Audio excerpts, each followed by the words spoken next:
नमस्कार दोस्तों, civil service institute में आप सभी का एक बार फिर से स्वागत है। वीकली करंट अफेयर का सेशन आज हमारा ये होगा 2 मार्च से लेकर के 7 मार्च तक का।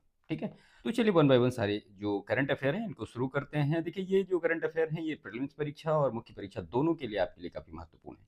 ठीक है, तो वन बाय वन सारे जो हैं इनको स्टार्ट करते हैं। तो इसमें जो सबसे पहली न्यूज है वो है भगवान महावीर वाइल्ड लाइफ सेंचुरी। अब भगवान महावीर वाइल्ड लाइफ सेंचुरी कहाँ पे है, इसका लोकेशन क्या है, और जो महत्वपूर्ण चीज़ें हैं सारी वन बाय वन इसके बारे में डिटेल में हम यहाँ पे देखना शुरू करते हैं। तो देखिए, इस समय चर्चा में क्यों रहा ये, तो सबसे पहला इसमें यही है कि the High Court issued notice to South Western Railway and Directorate of Survey and Land Record यानी DSLR on PIL challenging land execution in the sanctuary. ठीक है, तो इस वजह से ये न्यूज चर्चा में आई। और महत्वपूर्ण चीज़ें देखते हैं, भगवान महावीर जो वाइल्ड लाइफ सेंचुरी है, अब हम इसकी लोकेशन को देखते हैं। ये लोकेटेड कहाँ पे, तो ये गोवा में पूर्वी सीमा के मोलेम गांव के पास पश्चिमी घाट में स्थित है। और शुरू में मोलेम जो ये गेम अभ्यारण्य के रूप में जाना जाता था, 1969 में इसे वन्य जीव अभ्यारण्य घोषित किया गया और बाद में इसका नाम बदलकर क्या कर दिया गया, भगवान महावीर वन्य जीव अभ्यारण्य। ठीक है, और जो Mollem National Park is a part of this sanctuary and total area कितना है, तो 240 स्क्वायर किलोमीटर का है। और इसका जो मेजर अट्रैक्शन है तो दूध सागर फॉल्स है, उसके बाद फिर डेविल्स कैनियन है, उसके बाद फिर तामडी सुरला मंदिर है, और उसके बाद फिर तामडी जो फॉल्स है वो है। और अगर आप फ्लोरा देखें या जो फॉरेस्ट का टाइप है, तो west coast typical evergreen forest है और west coast semi evergreen forest यहाँ पे पाए जाते हैं। इसके बाद जो मोस्ट डेसिडुअस फॉरेस्ट में जैसे कि प्रमुख वृक्ष सागौन के मिलेंगे, बांस है, काजू है और नीलगिरी है। और अगर आप फौना देखें या जीव जंतु, तो उसमें आपको मैमल्स भी मिलेगा और रेप्टाइल भी मिलेगा। रेप्टाइल में अजगर और कोबरा, और मैमल्स में फिर गौर, सांभर, तेंदुआ, चित्तीदार हिरण, पतला लोरिस, जंगली बिल्लियाँ और मलायन विशाल गिलहरी, ये सारी जो मतलब प्रमुख जीव जंतु हैं वो सारे आपको मिलेंगे। अगर इसके महत्व को देखें तो rich biodiversity with ecological and historical significance, and दूसरा जो है वो कानूनी चुनौती भूमि अधिग्रहण के लिए भविष्य को सवालों के घेरे में लाती है। तो ये महत्वपूर्ण चीज़ें थी महावीर वन्यजीव अभ्यारण्य के बारे में, जो कि हमने यहाँ पे सारी चीज़ें देखी। भगवान महावीर वन्यजीव अभ्यारण्य कहाँ पे है, लोकेशन क्या है, सारी चीज़ें अच्छी तरीके से कवर करिएगा। दूसरी जो न्यूज है वो है लंका मलेश्वर वन्यजीव अभ्यारण्य कहाँ पे है, या इस बार ये चर्चा में क्यों रहा। तो श्रीलंका मलेश्वर वन्यजीव अभ्यारण्य कडप्पा आंध्र प्रदेश में भारतीय पुरातत्व सर्वेक्षण ASI के अभिलेखीय सर्वेक्षण में 3 शैलाश्रय, शैलचित्र और 30 शिलालेख यहाँ पे मिले हैं, इस वजह से ये करंट में रहा। अब इसका लोकेशन देखते हैं, तो कडप्पा डिस्ट्रिक्ट में आंध्र प्रदेश। और रिवर की बात करें तो यहाँ पे पेन्नार नदी का जल ग्रहण क्षेत्र बनाती है और तेलुगु गंगा नहर इसके पूर्वी किनारे से होकर बहती है और पेन्नार नदी में ये मिल जाती है। और अगर यहाँ पे फॉरेस्ट टाइप आप देखें, तो फॉरेस्ट टाइप वही दक्षिणी उष्ण कटिबंधीय शुष्क पर्णपाती वन और झाड़ीदार जंगल जो कि मैदान में है, और दक्षिणी शुष्क मिश्रित पर्णपाती वन है, उष्ण कटिबंधीय कांटेदार जंगल हैं, उष्ण कटिबंधीय शुष्क सदाबहार जंगल, ये सारे जो मतलब जंगल हैं वो या वन हैं वो पाए जाते हैं। अगर आप वनस्पति देखें तो रेयर और इंडेंजर्ड जो प्रजातियां हैं, जैसे क्या लाल सैंडर्स और चंदन, और उसके बाद फिर समृद्ध नदी तटीय वनस्पतियों में टर्मिनालिया SPP और सिजिगियम SPP ये शामिल हैं। जामुन, जंगली आम, एनोजिसस लैटिफोलिया, फिनिक्स प्रजाति, बांस, हार्डविकिया, विनाटा, ये सारे यहाँ के प्रमुख फ्लोरा हैं।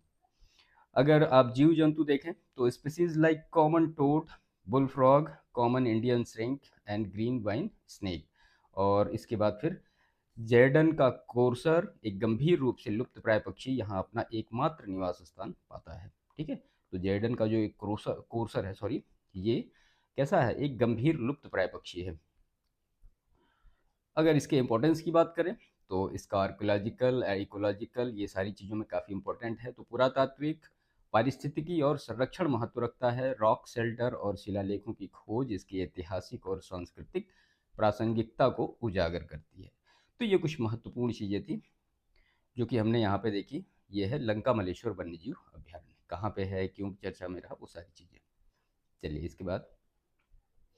इसके बाद है गिलोय।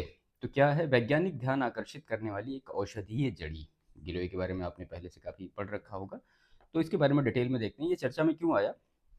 तो विश्व स्तर पर मान्यता प्राप्त बायोमेडिकल रिसर्च डेटाबेस पबमेड के आंकड़ों के अनुसार पिछले एक दशक में गिलोय जो है इसको कहा जाता है टिनोस्पोरा कार्डिफोलिया पर शोध में 376.5% की वृद्धि हुई है।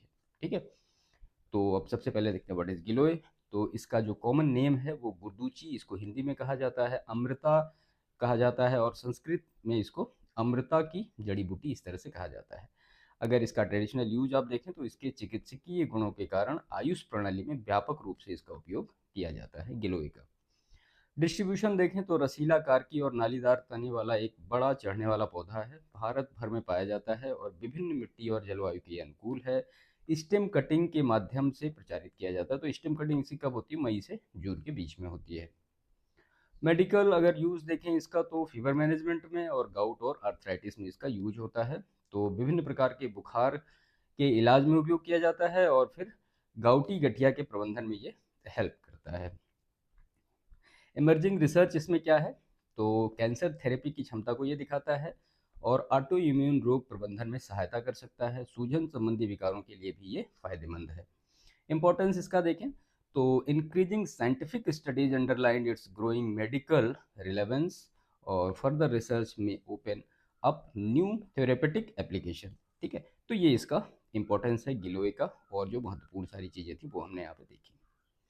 चलिए इसके बाद जो देखते हैं वो है मेपल सिरप मूत्र रोग क्या है, चर्चा में क्यों आया।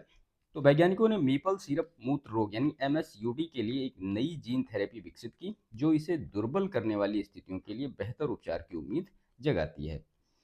तो MSUD है क्या, तो ये branched chain alpha keto acid dehydrogenated enzyme complex की कमी के कारण होने वाला एक दुर्लभ अनुवांशिक विकार है और brand chain amino acid leucine isoleucine और बेलिन के अनुचित चयापचय की ओर ले जाता है। तो ये कैसा रोग है, एक अनुवांशिक विकार है। वंशानुगत तो ऑटोसोमल रिसेसिव यानी माता पिता दोनों में उत्परिवर्तन जीन होते हैं तो बच्चे में MSUD विकसित हो जाता है। और कॉम्प्लिकेशन क्या है, तो इन एमिनो एसिड के संचय से न्यूरोलॉजिकल समस्याएं और मस्तिष्क की क्षति होती है। MSUD के प्रकार क्या हैं, तो सबसे पहला ये जो एक टाइप है वो है क्लासिक और दूसरा क्या है इंटरमीडिएट या मध्यवर्ती है। तो क्लासिक में सबसे गंभीर और आम लक्षण जन्म के 3 दिनों के भीतर दिखाई देते हैं और जो इंटरमीडिएट होता है वो कम गंभीर लक्षण 5 महीनों से लेकर 7 साल के बीच उभरते हैं। उसके बाद जो है अंतरायिक, तो लक्षण तनाव या संक्रमण के दौरान दिखाई पड़ते हैं और BCAA के लिए बेहतर सहनशीलता। और उसके बाद थाइमिन जो प्रक्रियाशीलता होती है वो विटामिन B1 यानी थाइमिन इसका जो केमिकल नेम होता है, थेरेपी प्रतिबंधित आहार के साथ ये मदद करती है। सिम्टम्स क्या होंगे, तो मूत्र पसीने या कान के मैल में मीठी चाशनी गंध जैसी गंध आएगी, सुस्ती, धीमी गति से चलना या कमजोरी और शिशुओं में चिड़चिड़ापन, तो ये उसके सिम्टम्स हैं। ट्रीटमेंट की बात तो नियंत्रित BCAA सेवन के साथ सख्त कम प्रोटीन वाला आहार लेना चाहिए। थाइमिन की खुराक यानी थाइमिन जो प्रतिक्रियाशील प्रकार के लिए है, संभावित दीर्घकालिक उपचार के लिए जीन थेरेपी के विकास उसका मतलब जो डेवलपमेंट है वो किया जा रहा है। इम्पोर्टेंस तो चयापचय संबंधी विकारों के उपचार में अनुवांशिक अनुसंधान और उन्नत उपचारों के महत्व पर प्रकाश डालता है। प्रभावी प्रबंधन के लिए नवजात शिशु की जांच और शीघ्र निदान के बारे में ये जागरूकता भी बढ़ाता है। तो ये महत्वपूर्ण चीज़ें थी जो कि हमने इस न्यूज के बारे में यहाँ पे देखी, जो कि है मेपल सिरप मूत्र रोग। इसके बाद जो दूसरी न्यूज है वो है व्हाइट आइलैंड यानी वाकारी इसको कहा जाता है, ये जो ज्वालामुखी है इसके बारे में महत्वपूर्ण चीज़ें देखते हैं। तो चर्चा में ये क्यों है, तो न्यूजीलैंड के उच्च न्यायालय ने 2019 के ज्वालामुखी विस्फोट के लिए व्हाइट आइलैंड के मालिकों की सजा को पलट दिया है, जिसके परिणाम स्वरूप पर्यटकों और गाइडों में से 22 की मौत हो गई थी। तो ये न्यूजीलैंड है पूरा, आप देख रहे हैं यहाँ पे, है ना, ये जो साउथ है और ये नॉर्थ का जो न्यूजीलैंड है। व्हाइट आइलैंड के बारे में तो प्रकार न्यूजीलैंड के बे ऑफ प्लेंटी में सक्रिय मिश्रित स्ट्रेटोवॉल्केनो है ये, और इसका अगर लोकेशन आप देखें तो उत्तरी द्वीप वाकटाने के तट से 48 किलोमीटर दूर है। न्यूजीलैंड में सबसे सक्रिय शंकु ज्वालामुखी है ये व्हाइट आइलैंड। संरचना तो 1,50,000 वर्षों तक निरंतर ज्वालामुखी गतिविधियों द्वारा यह निर्मित हुआ है, और अगर आकार इसका देखें तो 325 हेक्टेयर का है और ज्वालामुखी का केवल 30% हिस्सा जो समुद्र तल से ऊपर है, और इसका डायामीटर जो है वो 2 किलोमीटर का है। ऊंचाई समुद्र तल से 321 मीटर ऊपर है और इसमें जो अंतिम प्रमुख विस्फोट हुआ था 9 दिसंबर 2019 को हुआ था। इसमें मौतें और चोटें आई थी और पहली दर्ज की गई जो दृष्टि थी वो कैप्टन जेम्स कुक 1769 द्वारा व्हाइट आइलैंड का इसको नाम दिया गया था। अगर जो भूवैज्ञानिक विशेषताएं हैं तो गर्म झरने, गीजर, फ्लूम रोल्स चल रही हैं, भूतापीय गतिविधियों का संकेत देते हैं। और अगर इसके ओनरशिप और स्टेटस की बात करें तो निजी स्वामित्व और 1953 में एक निजी दर्शनीय रिजर्व इसको घोषित किया गया था। पर्यटन, भूवैज्ञानिक और पारिस्थितिकी अनुसंधान के लिए एक ये साइट है। ठीक है, इसके इंपॉर्टेंस की बात करें तो हाई रिस्क वॉल्केनिक एरिया है ये, और आपदा तैयारी और पर्यटन सुरक्षा की चुनौतियों पर यह जोर देता है। भूवैज्ञानिक निगरानी और प्राकृतिक आपदाओं के कानूनी निहितार्थों पर प्रकाश डालता है और पर्यटन और पर्यावरणीय खतरों के बीच संतुलन बनाने के लिए एक महत्वपूर्ण ये मामला है। ठीक है, तो ये कुछ महत्वपूर्ण चीज़ें थी व्हाइट आइलैंड के बारे में जो कि हमने देखी। लोकेशन में भी आप यहाँ पे देख सकते हैं, ये व्हाइट आइलैंड है।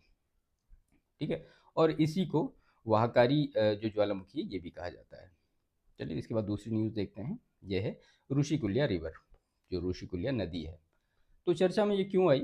तो वन अधिकारियों ने ऑलिव रिडले कछुए के अंडों की सुरक्षा के लिए ऋषिकुल्या नदी के मुहाने, जो कि गंजम जिला उड़ीसा में है, के पास गोरखकुंडा से बटेश्वर तक 5 किलोमीटर के क्षेत्र में प्रवेश प्रतिबंधित कर दिया है। किसका? पर्यटकों का। ठीक है, तो उड़ीसा की प्रमुख नदियों में से एक कंधमाल, गंजम और बौद्ध जिलों से होकर ये बहती है। इसकी उत्पत्ति दारिंगबाड़ी पहाड़ी, पूर्वी घाट 1000 मीटर जिसकी ऊंचाई है, जिसे ओडिशा का कश्मीर कहा जाता है। ठीक है, लंबाई 165 किलोमीटर, गंजम शहर के पास से बंगाल की खाड़ी में गिरती है और इसकी जो यूनिक फीचर्स हैं वो अधिकांश नदियों के विपरीत ऋषिकुल्या अपने मुहाने पर डेल्टा नहीं बनाती। बहुत महत्वपूर्ण फैक्ट है। ठीक है, और इसका अगर कैचमेंट एरिया देखें तो 7500 स्क्वायर किलोमीटर का। इसकी ट्रिब्यूटरीज तो बधुआ है, धनेई है और बदनदी नदियां हैं। और इसका इकोलॉजिकल जो इम्पोर्टेंस है वो है ऑलिव रिडले कछुए का घोंसला बनाने का स्थान है। ऋषिकुल्या बीच ऑलिव रिडले कछुए का एक प्रमुख घोंसला बनने का स्थान है। और अरीबाडा जो घटना है वो हर साल जनवरी से मार्च में हजारों ऑलिव रिडले कछुए अंडे देने के लिए यहाँ पे आते हैं। इम्पोर्टेंस तो जैव विविधता और समुद्री संरक्षण प्रयासों के लिए महत्वपूर्ण है। आवास संरक्षण और टिकाऊ पारिस्थितिकी पर्यटन की आवश्यकता पर प्रकाश डालता है। ओडिशा के जल विज्ञान और पारिस्थितिकी संतुलन का ये अभिन्न अंग है। ठीक है, तो ये ऋषिकुल्या रिवर के बारे में महत्वपूर्ण चीज़ें थी जो कि ऑलिव रिडले कछुए से रिलेटेड है। इसके बाद आधार सुशासन पोर्टल सेवा वितरण में सुधार चर्चा में क्यों आया ये? तो सेंट्रल गवर्नमेंट ने आधार प्रमाणीकरण अनुरोधों के लिए अनुमोदन प्रक्रिया को कारगर बनाने के लिए आधार सुशासन पोर्टल लॉन्च किया है। ये है मिनिस्ट्री कौन से रिलेटेड है? तो इलेक्ट्रॉनिक्स एंड सूचना प्रौद्योगिकी मंत्रालय द्वारा इसको लॉन्च किया गया। और इसका लीगल बेसिस क्या है? तो आधार अधिनियम 2016 के तहत सुशासन यानी सामाजिक कल्याण नवाचार ज्ञान नियम 2025 के लिए आधार प्रमाणीकरण में संशोधन को संरेखित किया गया है।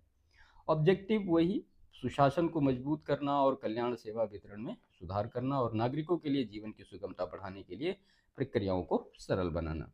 मेन इसका फीचर्स क्या क्या है? तो प्रमाणीकरण चाहने वाली संस्थाओं के लिए विस्तृत मानक संचालन प्रक्रियाओं के साथ एक संसाधन मार्गदर्शिका के रूप में कार्य करता है और सहज डिजिटल प्रमाणीकरण के लिए निजी क्षेत्र के अनुप्रयोगों में चेहरा प्रमाणीकरण को एकीकृत किया जा सकता है।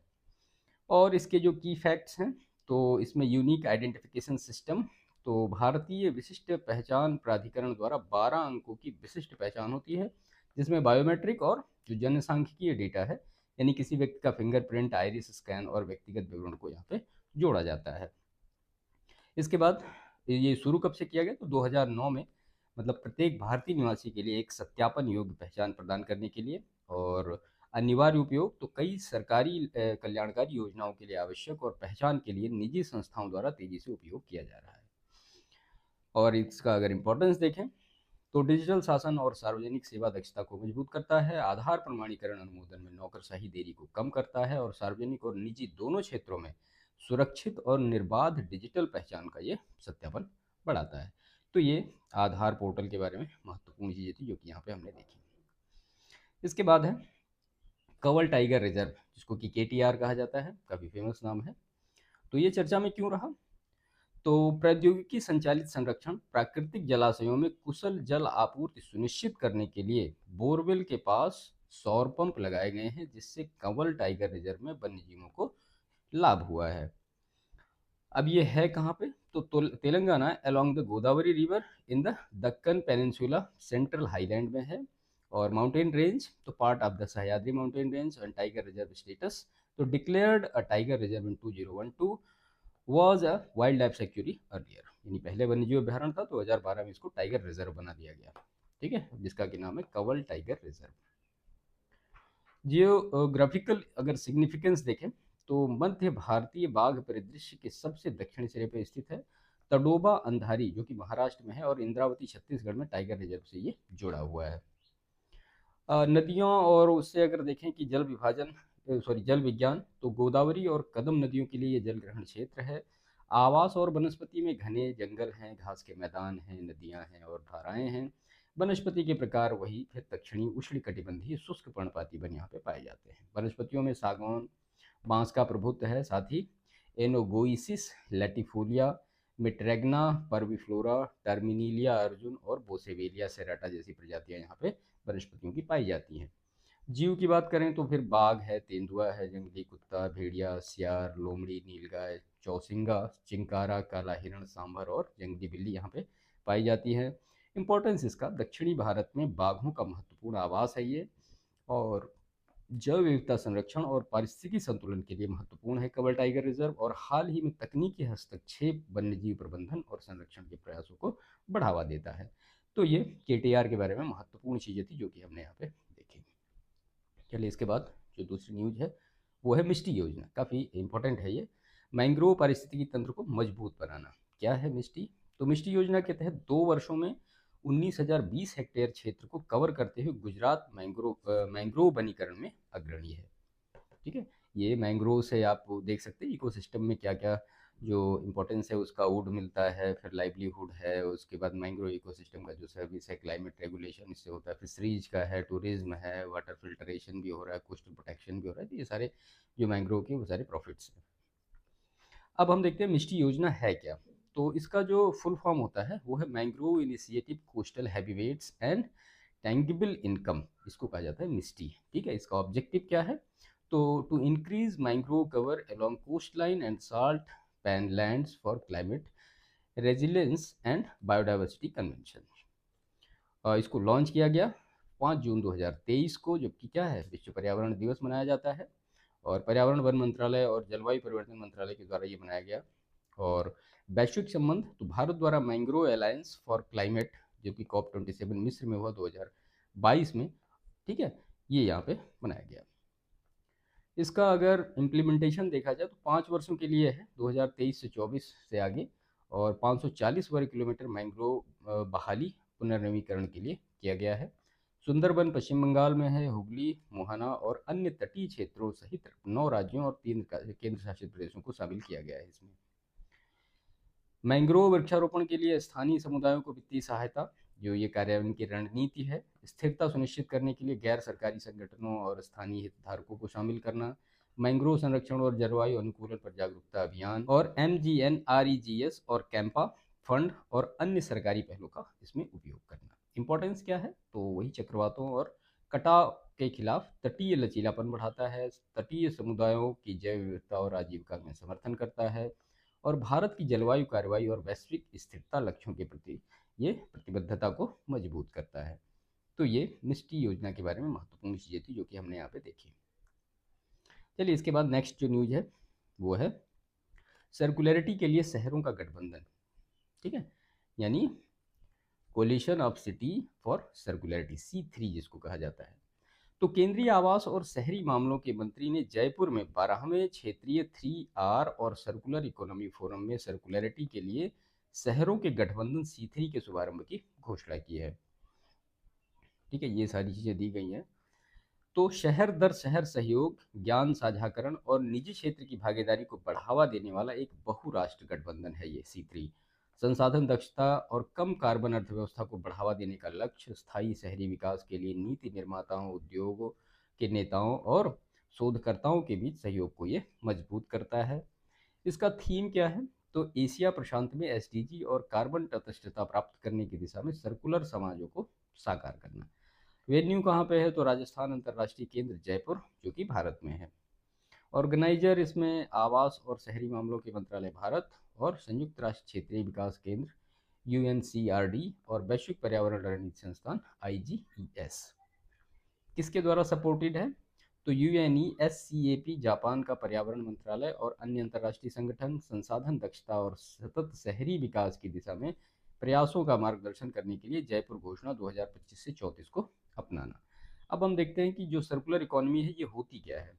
तो एक ऐसी प्रणाली जिसमें सामग्री को बिना बर्बाद हुए लगातार दोबारा इस्तेमाल किया जाता है और प्रकृति को पुनर्जीवित किया जाता है।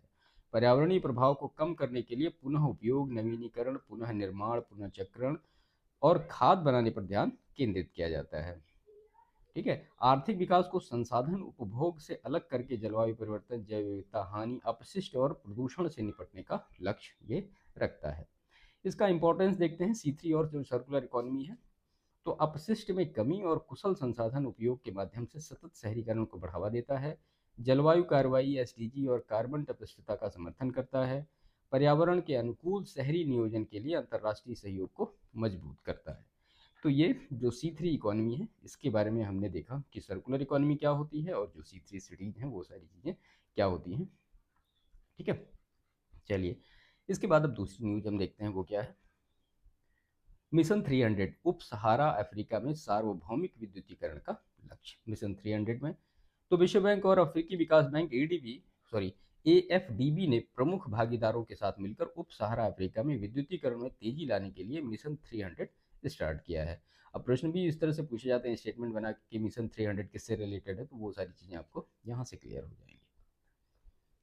तो क्या है ये? तो इसका लक्ष्य 2030 तक उप सहारा अफ्रीका में 300 मिलियन लोगों को बिजली उपलब्ध कराना है और स्वच्छ और विविध ऊर्जा स्रोतों को बढ़ावा देते हुए विद्युतीकरण का विस्तार करने पर ध्यान केंद्रित करता है। ये आर्थिक विकास को बढ़ावा देने, रोजगार सृजित करने और स्वास्थ्य सेवा और शिक्षा जैसी आवश्यक सेवाओं तक पहुंच में सुधार करने का ये प्रयास करता है।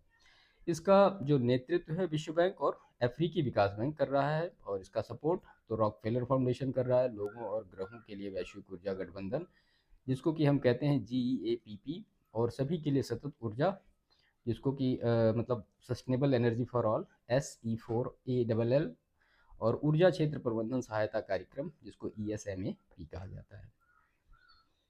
इसके प्रमुख घटक क्या हैं? तो अल्प सेवा वाले क्षेत्रों में बिजली ग्रिड का विस्तार करना, दूरस्थ समुदायों को बिजली देने के लिए मिनी ग्रिड और स्टैंड अलोन सौर समाधानों की तैनाती, और स्थायित्व और स्थानीय स्वामित्व सुनिश्चित करने के लिए योजना और कार्यान्वयन में सामुदायिक भागीदारी करना। इम्पोर्टेंस की बात करें तो ऊर्जा की कमी को संबोधित करता है और अफ्रीका में सामाजिक आर्थिक विकास को बढ़ावा देता है, अक्षय ऊर्जा समाधानों को बढ़ावा देता है और वैश्विक जलवायु लक्ष्यों के साथ संरेखित करता है। स्थायी ऊर्जा पहुंच के लिए अंतर्राष्ट्रीय सहयोग को ये मजबूत करता है। तो ये महत्वपूर्ण चीज़ें थी जो कि मिशन 300 के बारे में थी। इसके बाद जो नेक्स्ट न्यूज है, तंगानिका झील जैव विविधता संरक्षण पहल। क्या चर्चा में क्यों रहा ये? तो तंगानिका झील के सीमावर्ती देश कौन कौन से हैं? बुरुंडी, DR कांगो, तंजानिया और जाम्बिया ने इसकी जैव विविधता के लिए सीमा पार खतरों को संबोधित करने के लिए एक 5 वर्षीय परियोजना स्टार्ट की है। अब तंगानिका झील के जो सीमावर्ती देश हैं वो आपको पता होने चाहिए। यहाँ पे वैसे आप फिगर में भी देख सकते हैं, मैप सारी चीज़ें दी गई हैं। तो पश्चिमी रिफ्ट घाटी के भीतर स्थित पूर्वी अफ्रीका की प्राचीन झील है और सीमावर्ती देश कौन कौन से हैं? तो बुरुंडी है, DR कांगो है, तंजानिया है और जाम्बिया है। इसका जियोग्राफिकल फीचर्स है तो दुनिया की सबसे लंबी मीठे पानी की झील है 640 किलोमीटर की, और बैकाल झील के बाद दूसरी दुनिया की सबसे बड़ी गहरी झील है। आउटलेट इसका लुकुगा नदी जो लुआम्बा नदी में बहती है, और प्रमुख बहने वाली नदियां इसमें कौन सी हैं? तो मालागारासी, रुजिजी और कलेम्बो। इकोलॉजिकल सिग्निफिकेंस तो पूर्वी और पश्चिमी अफ्रीका के बीच पुष्प संक्रमण क्षेत्र में स्थित है। इसके किनारों पर तेल के ताड़ और पश्चिमी अफ्रीका वनस्पतियों की जो विशेषता है वो उगते हैं। अगर इसका इकोनॉमिक एक्टिविटीज़ देखें तो मत्स्य पालन आजीविका का एक महत्वपूर्ण स्रोत है और झील के किनारे जो है चावल की खेती और निर्वाह खेती का प्रचलन होता है। तो इसका नेतृत्व संयुक्त राष्ट्र पर्यावरण कार्यक्रम UNEP के द्वारा और वित्त पोषित तो वैश्विक पर्यावरण सुविधा, जिसको कि GEF कहते हैं, यानी ग्लोबल एनवायरनमेंट फैसिलिटी के द्वारा इसको किया जा रहा है। इसका मेन ऑब्जेक्टिव क्या क्या है? तो 4 सीमावर्ती देशों के बीच सीमा पार सहयोग बढ़ाना, स्थायी मत्स्य प्रबंधन और जैव विविधता में संरक्षण, झील बेसिन में क्षीण परिदृश्यों की बहाली, 3 पहचाने गए संरक्षित क्षेत्रों के भीतर जो मुख्य संरक्षण क्षेत्र, उनकी सुरक्षा, और संरक्षित क्षेत्रों और बफर क्षेत्रों में प्राकृतिक संसाधनों का उपयोग। इसका इम्पोर्टेंस तो अफ्रीका के सबसे बड़े मीठे पानी की पारिस्थितिकी तंत्र के दीर्घकालिक पारिस्थितिकी संतुलन को सुनिश्चित करता है, आजीविका, खाद्य सुरक्षा और जलवायु लचीलापन को समर्थन देता है, पर्यावरण स्थिरता के लिए क्षेत्रीय सहयोग को ये मजबूत करता है। ठीक है, तो ये महत्वपूर्ण चीज़ें थी तांगानिका लेक के बारे में, जो कि हमने देखी किस कंट्री कौन कौन से इससे रिलेटेड है, वो सारी चीज़ें। चलिए इसके बाद जो है समुद्री घास महत्व और संरक्षण चुनौतियाँ चर्चा में क्यों रहा, तो हाल ही में किए गए एक अध्ययन में बताया गया कि पिछली शताब्दियों से समुद्री घास के मैदान में 1 से 2% प्रतिवर्ष की दर से कमी आ रही है और लगभग 5% समुद्री घास की प्रजातियां अब लुप्त प्राय के रूप में वर्गीकृत हो चुकी हैं। ये आप देख रहे हैं पूरा डिटेल में, इसको आप पॉज करके आराम से पढ़िएगा। सी ग्रास क्या है, तो सी ग्रास एक फूलदार समुद्री पौधा है जो खाड़ी और लैगून जैसे उथले तटीय झीलों में पाया जाता है और इसका नाम लंबी हरी घास जैसी पत्तियों के कारण पड़ा है। की फीचर्स है स्थलीय पौधों की तरह जड़ें, तने, पत्तियां, फूलों और बीज होते हैं, भोजन बनाने और पानी में ऑक्सीजन छोड़ने के लिए प्रकाश संश्लेषण करते हैं। लगभग 72 प्रजातियों के साथ 100 मिलियन साल पहले ये विकसित हुआ था, जिसमें 4 प्रमुख समूहों में वर्गीकृत किया गया है। अंटार्कटिका को छोड़कर सभी महाद्वीपों में पाया जाता है और इंडो पैसिफिक उष्णकटिबंधीय जल में समुद्री घास की प्रजातियां सबसे अधिक विविधता पाई जाती है। अगर भारत में आप देखें कि जो समुद्री घास के मैदान कहाँ हैं, तो मन्नार की खाड़ी, पाक की खाड़ी, अंडमान निकोबार द्वीप समूह, लक्षद्वीप समूह और कच्छ की खाड़ी में है। इम्पोर्टेंस इसका तो कार्बन पृथक्करण, तो उष्ण कटिबंधीय वर्षावनों की तुलना में 35 गुना अधिक तेजी से कार्बन को यह अवशोषित करता है और हजारों वर्षों तक कार्बनों को संग्रहित करता है। जलवायु परिवर्तन शमन में ये महत्वपूर्ण भूमिका निभाता है। जैव विविधता हॉटस्पॉट के रूप में भी इसका इंपॉर्टेंस है, तो समुद्री जीवन का समर्थन करता है, मछली, समुद्री कछुए और डगोंग को भोजन और आश्रय प्रदान करता है।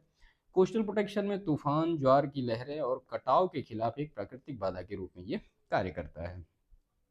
समुद्री घास पारिस्थितिकी तंत्र के जो खतरे हैं वो क्या क्या हैं, तो उद्योगों, कृषि और शहरी अपवाह से तटीय प्रदूषण, तटीय विकास और पर्यटन के कारण आवास में क्षरण हो रहा है, जलवायु परिवर्तन, पानी के तापमान और समुद्र स्तर को ये प्रभावित कर रहा है।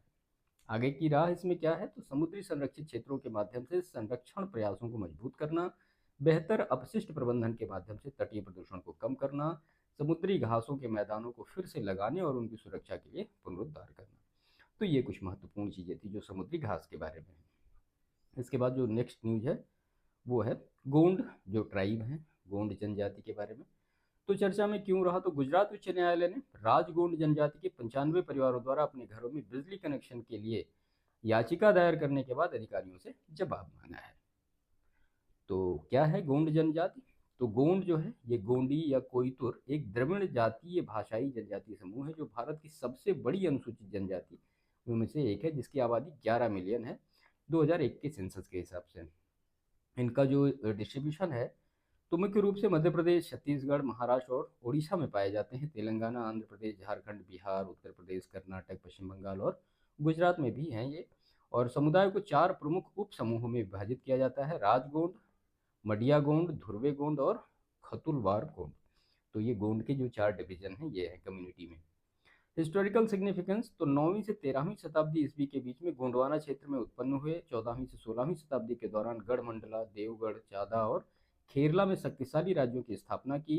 किले, महल, मंदिर और जलाशयों का निर्माण किया, जिससे वास्तुकला विरासत में योगदान मिला। ब्रिटिश औपनिवेशिक शासन में सक्रिय रूप से विरोध किया और विभिन्न ब्रिटिश विरोधी विद्रोहों की भूमिका निभाई।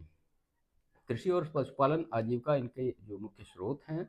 वनोपज संग्रह में भी उनका भरण पोषण महत्वपूर्ण भूमिका निभाता है और धार्मिक प्रथाएं कुल ग्राम देवताओं के इर्द गिर्द घूमती रहती हैं, जिसमें पूर्वजों की पूजा एक महत्वपूर्ण प्रमुख तत्व है। निष्कर्ष क्या है, तो सामाजिक आर्थिक हाशिए पर रहना और भूमि अधिकार के मुद्दे समुदाय को प्रभावित करते हैं। बिजली, शिक्षा, स्वास्थ्य सेवा जैसी बुनियादी सुविधाओं तक सीमित पहुंच है इनकी, और वन बंधु कल्याण योजना और एसटी आरक्षण जैसी सरकारी योजनाएं उनकी सामाजिक आर्थिक स्थिति को ऊपर उठाने में महत्वपूर्ण भूमिका निभाती हैं। गोंडी भाषा, सांस्कृतिक विरासत और आर्थिक सशक्तिकरण को संरक्षित करने के लिए लक्षित नीतियों की आवश्यकता है। तो ये कुछ महत्वपूर्ण चीज़ें थी गोंड ट्राइब्स के बारे में। इसके बाद विश्व खाद्य कार्यक्रम WFP यानी वर्ल्ड फूड प्रोग्राम चर्चा में क्यों रहा? World Food Programme is closing its Southern Africa office due to aid cuts the US administration. ठीक है, तो इस वजह से उन्हें अपना ऑफिस बंद करना पड़ा। तो 1961 में स्थापित यह संयुक्त राष्ट्र की खाद्य सहायता शाखा है जो दुनिया भर में भूख मिटाने और खाद्य सुरक्षा सुनिश्चित करने के लिए काम कर रही है। भारत में इसका संचालन 1963 में शुरू हुआ, जो राष्ट्रीय खाद्य सुरक्षा पहलों का समर्थन करता है और 120 से ज़्यादा देशों में सक्रिय है। यह आपातकालीन खाद्य सहायता प्रदान करता है और सामुदायिक लचीलापन बढ़ाने के लिए दीर्घकालिक पोषण कार्यक्रम पर काम करता है। भूख से राहत विकास सहायता पर केंद्रित सबसे बड़ा मानवीय संगठन है और WFP संयुक्त राष्ट्र विकास कार्यक्रम ढांचे के तहत ही काम करता है। इसका अगर आप फंडिंग देखें तो पूरी तरह से सरकारों, निगमों और निजी दाताओं से स्वैच्छिक योगदान के माध्यम से ये वित्त पोषित है। खाद्य संकटों पर वैश्विक रिपोर्ट प्रकाशित करता है जो तीव्र भूख की गंभीरता का आकलन करता है और इसके मूल कारणों की जांच करता है। Report global network against food crisis द्वारा तैयार की गई है, जो अत्यधिक भूख से निपटने वाला एक गठबंधन है। चैलेंजेस इसमें क्या क्या है? तो भू राजनीतिक संघर्ष, जलवायु परिवर्तन और आर्थिक अस्थिरता दुनिया भर में खाद्य सुरक्षा को बढ़ाती है।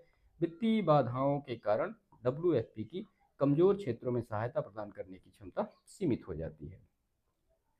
आगे की राह तो वही अंतर्राष्ट्रीय सहयोग को मजबूत करना और टिकाऊ कृषि पद्धतियों को सुनिश्चित करना।